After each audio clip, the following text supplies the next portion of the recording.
ವಿಟ್ಲ ಖಾಸಗಿ ಬಸ್ ನಿಲ್ದಾಣದಲ್ಲಿ ಅಖಿಲ ಭಾರತ ರೈತ ಸಂಘರ್ಷ ಸಮನ್ವಯ ಸಮಿತಿ, ರೈತ ದಲಿತ ಕಾರ್ಮಿಕ ಜನಪರ ಚಳವಳಿಗಳ ಒಕ್ಕೂಟ, ದಕ್ಷಿಣ ಕನ್ನಡದ ಆಶ್ರಯದಲ್ಲಿ ಕೇಂದ್ರ ಮತ್ತು ರಾಜ್ಯ ಸರ್ಕಾರಗಳ ರೈತ ದಲಿತ ಕಾರ್ಮಿಕ ಹಾಗೂ ಜನ ವಿರೋಧಿ ಮಸೂದೆಗಳನ್ನು ಹಿಂತೆಗೆಯಲು ಆಗ್ರಹಿಸಿ ಭಾರತೀಯ ಕೃಷಿ ಪರಂಪರೆ ಹಾಗೂ ಸಂಪತ್ತನ್ನು ಉಳಿಸುವ ಸಲುವಾಗಿ ನಡೆಯುತ್ತಿರುವ ವಾಹನ ಜಾಥಾ ಹಾಗೂ ಬಹಿರಂಗ ಸಭೆ ವಿಟ್ಲದಲ್ಲಿ ನಡೆಯಿತು.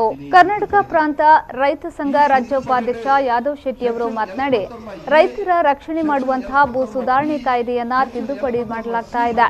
ಬಡ ರೈತರು ಹಾಗೂ ಕಂಪನಿಗಳ ನಡುವಣ ಸುಮಾರು 18,000 ಪ್ರಕರಣಗಳಿದ್ದು, ಕಾಯ್ದೆ ತಿದ್ದುಪಡಿಯಿಂದ ಕಂಪನಿಗೆ ಲಾಭವಾಗಲಿದೆ ಎಂದು ಹೇಳಿದರು. ಭಾವನಾತ್ಮಕ ವಿಚಾರಗಳ ಮೂಲಕ ಜನರಿಗೆ ಸುಳ್ಳು ಹೇಳುವ ಕಾರ್ಯ ಸರಿಯಲ್ಲ. ಕೋವಿಡ್-19ನಲ್ಲಿ ಜನರು ತತ್ತರಿಸಿದ ಸಂದರ್ಭ ರೈತರನ್ನ ಸಂಕಷ್ಟಕ್ಕೆ ತಳ್ಳುವ ಕಾಯ್ದೆಯನ್ನ ಜಾರಿಗೆ ತರಲಾಗಿದೆ.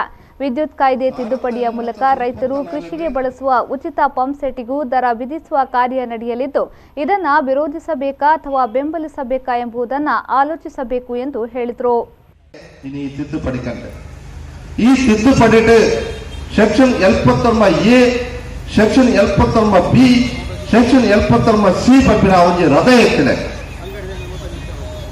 ಈ ತಿದ್ದುಪಡಿ ಮನ್ಪುನಂಕ ಕಾರಣ ಹೆಚ್ಚಿನಕ್ಕೆಂದ ಯಡಿಯೂರಪ್ಪರ ಸ್ವಂತ ಊರಿನ ಶಿಕಾರಿಪುರದ್ದು ಬೆಂಗಳೂರು ಮುಟ್ಟ 18,000 ಕೇಸನ್ನು ಆ ಕೇಸ್ ಬಡ ರೈತ ಪಕ್ಕ ಕಂಪನಿದೆ. ಆ ಕೇಸ್ ಬಡ ರೈತ ಪಕ್ಕ ಶ್ರೀಮಂತ. ಆ ಕೇಸ್ ಬಡ ರೈತ ಪಕ್ಕ ಬಹುರಾಷ್ಟ್ರ ಕಂಪನಿ. ಆ 18,000 ಕೇಸ್ ಲಕ್ಷಗಟ್ಟಲೆ ಎಕರೆದ ವ್ಯವಹಾರ ಉಂಟು. ಈ ತಿದ್ದುಪಡಿ ಕಂತನ್ನ ಲಾಭ ಆಪಣಿ ಬಡ ರೈತಗ ಆಪಿಸಿ ಆಯ್ತ ಬದಲಿಗೆ ಬಹುರಾಷ್ಟ್ರೀಯ ಕಂಪನಿಗೆ, ಶ್ರೀಮಂತರಿಗೆ, ಬಂಡವಾಳಿಗರಿಗೆ, ಭೂ ಮಾಲಕರಿಗೆ ಈ ಮುಖಾಂತರ ಲಕ್ಷಾಂತರ ರೂಪಾಯಿ, ಲಕ್ಷಾಂತರ ಎಕರೆ ಸ್ವಾಧೀನ ಮಾಡುವ ಮುಖಾಂತರ ಕೋಟ್ಯಾಂತರ ರೂಪಾಯಿ ಲಾಭ ಪಡೆಯುವ ಮುಖಾಂತರ ಪರೋಕ್ಷವಾದ ರಿಯಲ್ ಎಸ್ಟೇಟ್ ಮಾಡುವ ಮುಖಾಂತರ ಈ ತಿದ್ದುಪಡಿ ಇದೆ. ಕಾರ್ಯಕ್ರಮದ ಅಧ್ಯಕ್ಷತೆಯನ್ನ ದಕ್ಷಿಣ ಕನ್ನಡ ಜಿಲ್ಲಾ ದಲಿತ ಸೇವಾ ಸಮಿತಿ ಅಧ್ಯಕ್ಷ ಸೇಸಪ್ಪ ಬಿದ್ರಕಾಡು ವಹಿಸಿದ್ರು.